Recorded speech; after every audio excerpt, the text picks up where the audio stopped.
매서운 겨울 추위가 겨울 같지 않았던 날씨 탓에 더 도드라지는 2023년의 연말. 여러분, 안녕하세요. 부디 이 추위 속에서 아프지 마시고 마음 고단하지 않으시기를 기도합니다. 그 길을 걷는 교회 수요 묵상 사무엘상 생각입니다.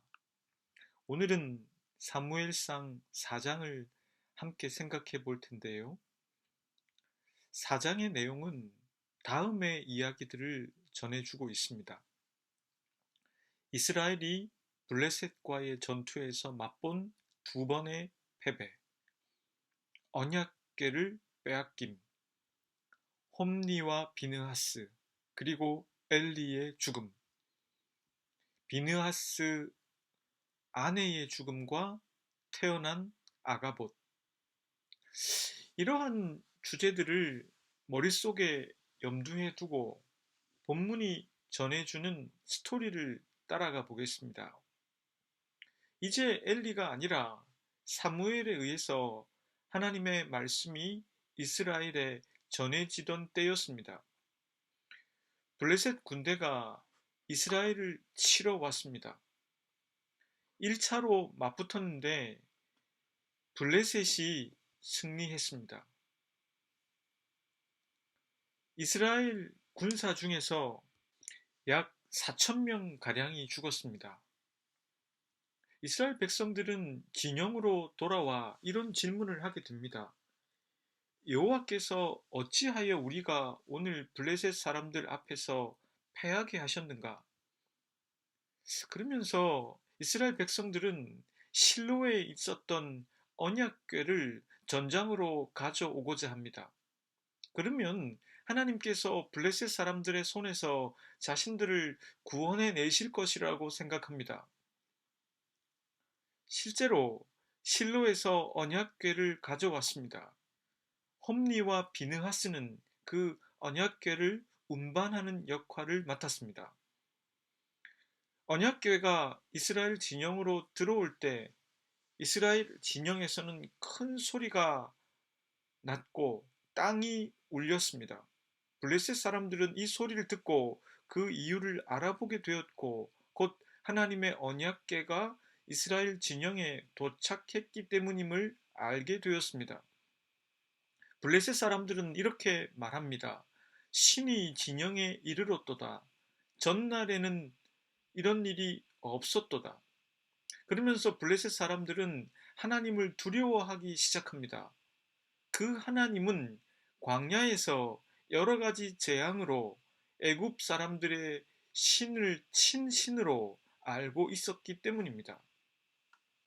그런데 블레셋 사람들의 진영에서 또 이렇게 외치는 소리가 들렸습니다.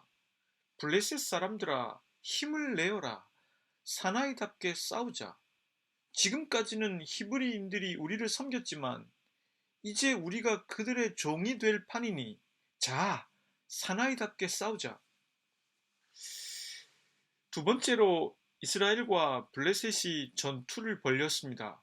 그런데 이번에도 승리는 블레셋의 것이었습니다. 이스라엘의 패배는 1차전보다 더 컸습니다. 이스라엘 보병 중 3만이나 되는 사람이 죽었고 더 충격적인 것은 언약궤를 블레셋에게 빼앗겼습니다. 언약궤와 함께 하고 있던 홈리와 비느하스도 죽고 말았습니다. 베냐민 사람 하나가 싸움터에서 빠져나와 실로로 달려왔습니다. 엘리는 언약궤가 걱정이 되어서 성문 곁 의자에 앉아 소식을 기다리고 있었습니다. 그 전하는 사람이 성 안으로 들어와 전쟁 소식을 전하자 온 백성들이 울부짖었습니다. 그 아우성 소리를 듣고 엘리가 그 연유를 묻자 그 사람이 엘리에게도 소식을 전해 주었습니다. 당시 98세였던 엘리는 앞을 보지 못했습니다. 언약궤의 소식을 들은 엘리는 의자에서 뒤로 넘어가 목이 부러져 죽고 말았습니다. 그는 늙고 몸이 비대했기 때문이었습니다. 40년간 이스라엘의 사사였던 그는 그렇게 죽고 말았습니다. 엘리의 며느리이면서 비느하스의 아내인 여인은 임신 중이었는데 해산할 때가 다 되어 갔을 때 이 소식을 들었습니다. 남편뿐만 아니라 시아버지마저 죽었다는 소식을 들은 그는 갑자기 진통이 와 해산을 하게 되었습니다. 이 여인은 숨이 넘어가게 되었는데 시중 들던 여자들이 아들입니다. 염려하지 마십시오. 하고 말하자 아무 대꾸도 없이 이렇게 중얼거렸습니다. 영광이 이스라엘에서 떠났다. 그래서 자신의 아들의 이름을 아가봇이라고 지었습니다. 아가봇이라는 말의 뜻은 영광이 없다라는 뜻입니다. 그녀는 그렇게 말하고는 죽음을 맞이하게 되는데 그가 아이의 이름을 그렇게 붙인 것은 하나님의 언약궤를 빼앗기고 시아버지와 남편이 죽었다는 소식을 들었기 때문이었습니다. 그녀는 마지막 말을 남겼습니다. 하나님의 궤를 빼앗겼으니 이제 영광은 이스라엘을 떠났다. 이 말씀을 가지고 저는 다음 두 가지의 생각을 해보고자 합니다. 첫째는 그럼에도 불구하고 이스라엘은 하나님을 인식하고 있었다는 것입니다. 둘째 생각에서 살펴보겠지만 이스라엘은 앞으로 자신들을 괴롭게 할 적 블레셋과의 전투에서 두 번씩이나 패했습니다. 첫째 전투보다 언약궤와 함께한 둘째 전투의 대패는 이스라엘에게 크나큰 충격을 안겼습니다. 이런 상황에도 불구하고 저는 본문에 등장하는 인물들과 이스라엘 사람들을 보면서 그럼에도 불구하고 하나님을 인식하곤 있다는 것을 깨달았습니다. 세 가지 이유에서 그러합니다. 첫째는 이스라엘 백성들이 첫째 전투에서 패배하자 보인 반응을 통해서입니다. 본문 3절 말씀입니다. 백성이 진영으로 돌아오매 이스라엘 장로들이 이르되 여호와께서 어찌하여 우리에게 오늘 블레셋 사람들 앞에 패하게 하셨는고 여호와의 언약궤를 실로에서 우리에게로 가져다가 우리 중에 있게 하여 그것으로 우리를 우리 원수들의 손에서 구원하게 하자 하니 적어도 이스라엘 백성들은 블레셋과의 전투에서 패배한 것이 하나님과 연관되어 있다는 것을 알고 있었습니다. 자신들이 하나님께 불순종했기 때문에 이와 같은 일이 생겼다고 깨닫는 데까지 나아갔으면 더 좋았겠지만 그들은 이 패배가 하나님의 의한 것임은 인식했습니다. 그들은 전쟁의 전략이나 전술의 문제를 제기하지 않았습니다. 그것은 하나님과 관련된 것으로 생각했습니다. 우리는 우리가 원하고 바라던 일들이 현실이 되지 않거나 실패하거나 두려움 앞에서 그것이 하나님과 연관되어 있다는 사실을 놓치곤 합니다. 낙방하면 낙심에 이르게 되는데 그때에는 하나님을 놓칠 수도 있습니다. 그런 측면에서 이스라엘 백성들은 적어도 패배를 하나님과 연관시키고 있다는 점에서는 칭찬할 만합니다. 둘째는 두 번째 전투에서 패배하고 언약궤를 빼앗기고 두 아들이 죽었다는 소식을 들었을 때 엘리가 보인 반응을 통해서입니다. 본문 16절에서 18절까지의 말씀입니다. 그 사람이 엘리에게 말하되 나는 진중에서 나온 자라 내가 오늘 진중에서 도망하여 왔나이다. 엘리가 이르되 내 아들아 일이 어떻게 되었느냐. 소식을 전하는 자가 대답하여 이르되 이스라엘이 블레셋 사람들 앞에서 도망하였고 백성 중에는 큰 살육이 있었고 당신의 두 아들 홈니와 비느하스도 죽임을 당하였고 하나님의 궤는 빼앗겼나이다. 하나님의 괴를 말할 때에 엘리가 자기 의자에서 뒤로 넘어져 문 곁에서 목이 부러져 죽었으니 나이가 많고 비대한 까닭이라. 그가 이스라엘의 사사가 된 지 40년이었더라. 본문에서 엘리가 전하는 사람에게 물을 때 내 아들이 어떻게 되었는가 하고 묻지 않았습니다. 본문 13절을 보면 엘리가 무엇을 걱정하고 있었는지 정확히 묘사해 줍니다. 13절 말씀입니다. 그가 이를 때는 엘리가 길 옆 자기의 의자에 앉아 기다리며 그의 마음이 하나님의 괴로 말미암아 떨릴 즈음이라. 그 사람이 성읍에 들어오며 알림에 온 성읍이 부르짖는지라. 엘리는 언약궤와 함께 출정한 홈니와 비느하스를 걱정하지 않았습니다. 그는 하나님의 언약궤로 말미암아 떨었습니다. 본문이 묘사하지는 않지만 그가 왜 떨었을까요?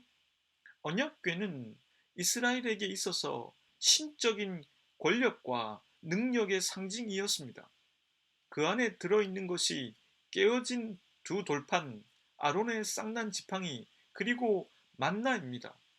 이것은 다 출애굽과 관계된 것입니다. 그렇기 때문에 언약궤가 이스라엘 진영으로 들어왔다는 소식을 들은 블레셋 사람들이 이렇게 말했던 것입니다. 광야에서 여러 가지 재앙으로 애굽인을 친 신들이라. 만약에 엘리가 이 하나님의 권능을 온전히 믿고 있다면 언약궤가 함께 나간 전투에 대해서 떨 필요가 없습니다. 그런데 왜 엘리는 떨고 있는 것일까요? 그것은 언약궤가 문제가 있다기보다는 하나님께서 자신과 자신의 가문에 대해서 사무엘을 통해 선포하신 심판에 대한 내용 때문일 것입니다. 이것은 언약궤를 운반하며 전쟁에 참여한 홈니와 비느하스에 대한 걱정도 포함된 것이라고 보는 게 자연스러울 것입니다. 그럼에도 저자는 엘리가 소식을 전하러 온 사람의 말을 듣고 홈니와 비느하스가 죽었다는 말에서 죽은 것이 아니라 법궤를 빼앗겼다는 소식을 들을 때 뒤로 넘어져 죽었다고 적고 있습니다. 그것은 엘리가 무엇에 더 놀랐는지를 적은 것입니다. 엘리는 두 번째 패배의 원인도 철저히 하나님과 연관되어 있다는 것을 인식했습니다. 그리고 그것은 이스라엘 백성들의 불순종뿐만 아니라 자신과 자신의 아들들의 불순종 때문이라는 것도 인식했습니다. 하나님께서 이스라엘을 블레셋에게 유기하셨다는 것을 알게 된 것입니다.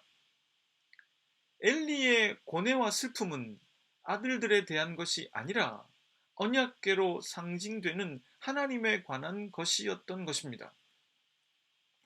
셋째는 엘리의 며느리이며 비느하스의 아내가 보인 반응입니다. 비느하스의 아내는 만삭이었습니다. 그리고 시아버지와 자신의 남편이 죽었다는 소식을 듣자 해산을 하게 되었습니다. 그녀는 죽어가면서 이렇게 외쳤습니다. 영광이 이스라엘을 떠났다. 부르그만의 표현처럼 비느하스의 아내가 보인 반응은 굉장히 공적입니다. 사적으로 남편과 시아버지의 죽음에 대해서 비통해하기보다는 이 일을 통해서 이스라엘 공동체에게 뭔가 메시지를 전하고 있는 것입니다. 이 여인도 초점을 하나님께 두고 있습니다.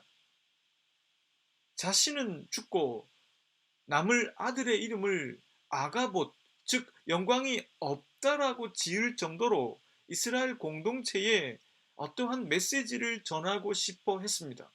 상식적으로 자기 자식의 이름을 영광이 없다라고 짓기는 쉽지 않을 것입니다. 이스라엘 백성들과 엘리 그리고 아가봇의 어머니가 보인 반응들을 통해서 우리들은 그들이 하나님을 인식하고 있음을 알 수 있습니다.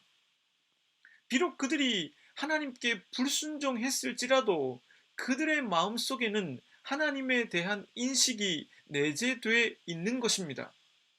하나님께서 이스라엘을 선택하셔서 이루어 가신 12지파가 탄생하는 일, 출애굽과 광야 생활, 가나안 정복 전쟁의 시대, 암울했던 사사 시대, 잠시 희망을 보여주었던 룻의 이야기, 그리고 새로운 시대를 열어가고 있는 사무엘의 이야기 가운데 이스라엘 백성들 속에는 하나님에 대한 인식은 있었던 것입니다.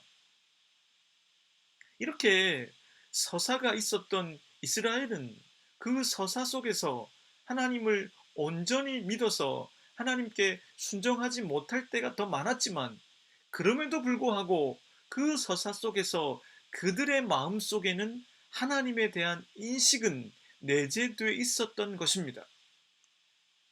그리고 자신들에게 찾아온 패배와 고통스러운 현실 앞에서 하나님께서 그렇게 하셨다는 것을 깨달을 수 있었습니다. 그것은 새로운 시작을 할 수 있는 계기가 될 수도 있을 것입니다. 둘째 생각은 언약궤에 대한 것입니다. 1차 전투에서 이스라엘은 충격적인 패배를 당했습니다. 약 4,000명 가량이 목숨을 잃었습니다. 이 일을 겪으면서 이스라엘 백성들은 이것이 하나님과 연관되어 있다고 생각했기 때문에 실로에 있는 언약궤를 가져오면 전쟁에 이길 수 있겠다는 생각을 했습니다. 홈리와 비느하스가 그 언약궤를 운반하는 역할을 감당했으며 제사장의 아들들이 전쟁에 함께 참전하게 되었습니다.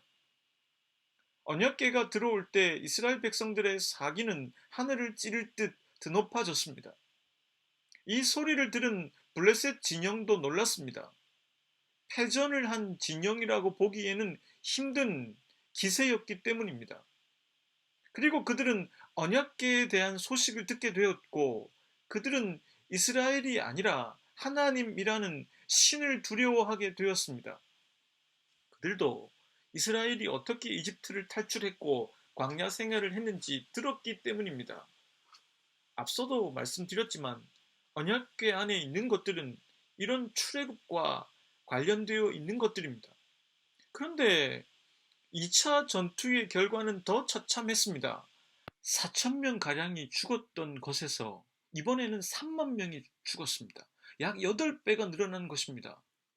언약궤와 함께 기세를 올렸던 이스라엘은 보기 좋게 조롱을 당하고 말았습니다. 놀라고 두려워했던 블레셋 군대는 기세를 더 가지게 되었습니다. 월터 브루그만이라는 신학자는 이 이야기를 해설하면서 하나님께서 창피를 당하셨고 하나님께서 패배했다는 생각을 사람들이 갖게 하셨다고 지적합니다. 블레셋은 이제 여호와라는 신조차 자신들의 능력으로 컨트롤할 수 있다는 생각을 했을 것입니다. 그리고 이스라엘 백성들조차 하나님의 권능에 대해서 의심하거나 불신하게 될 수도 있습니다. 그러면 우리는 이런 질문을 던지지 않을 수가 없습니다. 하나님께서는 왜 자신에 대해서 이런 생각들을 가지도록 내버려 두고 계신가 하는 점입니다. 하나님께서는 충분히 자신의 능력을 드러내셔서 이렇게 자신의 이름이 망령되게 일컬어지지 않도록 하실 수 있는 분임에도 불구하고 왜 이렇게 하시느냐 하는 것입니다. 그렇다면 하나님께서는 이런 위험을 감수하고서라도 이렇게 하신 데에는 이유가 있을 것입니다.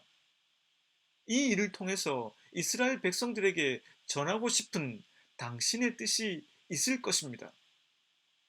언약궤라고 하는 것은 하나님 임재의 상징이지 하나님의 실제는 아닙니다. 언약궤가 당시 이스라엘 백성들에게 그토록 귀한 대접을 받은 것은 가시적이라는 데 이유가 있을 것입니다. 눈에 보이는 것으로서 하나님 임재의 상징이었기 때문입니다. 이것은 하나의 형식이라고 볼 수 있습니다. 그 형식보다 더 중요한 건 그 형식 안에 담긴 내용입니다. 때론 그것은 눈에 보이지 않을 때가 더 많습니다. 하지만 그게 더 의미가 있을 때도 더 많습니다. 형식적으로 제 아무리 충실히 갖추어져 있다고 해도 하나님과의 실제적으로 관계가 좋지 않다면 그게 무슨 의미가 있겠습니까? 그래서 유명한 구절이 있지 않습니까? 하나님께서 아말렉과의 전투에서 모든 것을 남기지 말고 진멸하라 하셨는데 사울은 양과 소의 기름진 것들을 남겼습니다. 그러자 하나님께서는 사울에게 기름 부음을 주어 왕으로 삼은 것을 후회하시며 사무엘을 통해 이렇게 말씀하셨습니다. 순종이 제사보다 낫고 듣는 것이 순양의 기름보다 낫다. 사울이 하나님께 제사를 드리기 위해서 양과 소를 남겼다고 해명했지만 그 말은 아무 의미가 없는 변명이었을 뿐입니다. 이 대답이야말로 예배를 드리기 위해서 정작 하나님께 순종하지 않는 모순을 보여주고 있습니다. 언약궤가 부적처럼 하나의 보호장치가 될 수 없습니다. 하나님의 실제가 있을 때 이스라엘은 승리할 수 있는 것입니다. 하나님은 언약궤 안에 갇혀 있는 분이 아니시기 때문입니다. 하나님은 언약궤 안에 갇혀 이스라엘 백성들이 어떤 삶을 살든 자동적으로 그들을 보호해 주시는 분이 아니십니다. 하나님은 실제적으로 살아계신 분이십니다. 그분은 질투하시는 분이시며 노를 바랄 줄 아는 분이십니다. 첫째 생각에서 살펴본 내용들을 다시 생각해 보면 물론 이스라엘 백성들과 엘리 그리고 아가봇의 어머니가 이런 비극 앞에서 그것이 하나님과 연관되어 있다는 데까지 이르렀다는 것은 칭찬할 만 일이라고 했습니다. 그들은 그 심판이 하나님에 의한 것임에 동의했습니다. 그러나 문제는 그 비극의 원인이 그 비극을 주시면서까지도 또한 당신의 이름이 망령되이 일컬음을 받게 되면서까지도 이스라엘에게 전하고자 하셨던 하나님의 뜻에는 닿지 못했다는 것입니다. 이스라엘 백성들이 하나님과 올바른 관계를 맺을 때에만 하나님의 실제는 드러납니다. 언약궤 속에 들어있는 깨어진 돌판은 이스라엘과 하나님 사이에 맺은 언약을 뜻합니다. 이것은 언약의 돌판입니다. 언약이라는 것은 쌍방이 그 언약을 지킬 때 유효한 것입니다. 만약 그 언약을 이행하지 않는다면 하나님의 약속이 현실이 되는 것을 보기는 어렵습니다. 아니, 하나님은 그렇게 하심으로 당신의 백성들이 다시 그 언약을 지킬 수 있도록 하십니다. 하나님에 대한 인식 정도만 있어서는 안 됩니다. 그것을 넘어서서 구체적으로 내 삶에 변화가 있어야 합니다. 새로워져야 하고 하나님께서 기뻐하시지 않으시는 것은 과감하게 정리해야 합니다. 저는 본문을 묵상하면서 자칫 그리스도인들이 하나님에 대한 인식 정도만 갖고 교회와 예배는 언약궤 정도로 생각하는 종교 생활을 할 가능성이 있다는 사실을 깨달았습니다. 이런 사람들이 되면 겉으로는 경건할지 모르지만 구체적으로는 하나님의 실제를 경험하긴 어렵습니다. 점점 더 율법적이고 형식적인 것을 강조하겠지만 믿음이 삶의 곳곳에 다 새로워지는 것은 불가능합니다. 좀 심하게 말하면 교회와 예배가 하나의 부적이 되고 성경책도 부적이 될 수가 있습니다. 하나님을 믿는 것은 그런 것과는 완전히 다른 것입니다. 하나님의 실제적 능력을 경험하는 것은 하나님께서 주시는 참된 승리를 맛보는 것은 그런 것들이 아닙니다. 하나님께서 기뻐하실 것에 작은 순종을 해보는 것입니다. 그리고 그것 가운데 경험하는 하나님의 실제로 내 작은 가슴이 충만해지는 것입니다. 또다시 내 삶에 비추어 주시는 성령의 빛으로 내 삶을 수정하고 보완해 나가는 것입니다.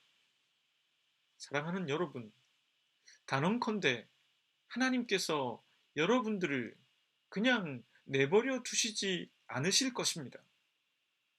여러분들이 작은 순종을 해 나가면 해 나갈수록 하나님은 여러분들을 그냥 내버려 두시지 않으실 것입니다.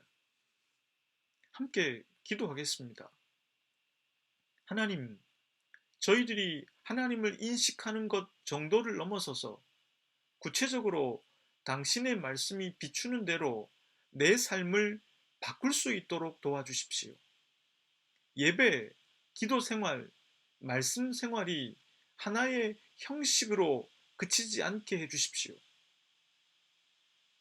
그것을 통해서 어떻게든 당신이 원하시는 바를 찾아서 나 자신을 수정하고 보완해 나가는 저희들이 되도록 해 주십시오. 의무가 가득한 종교 생활이 아니라 환희가 있는 신앙 생활을 할 수 있도록 도와주십시오. 예수 그리스도의 이름으로 기도드립니다.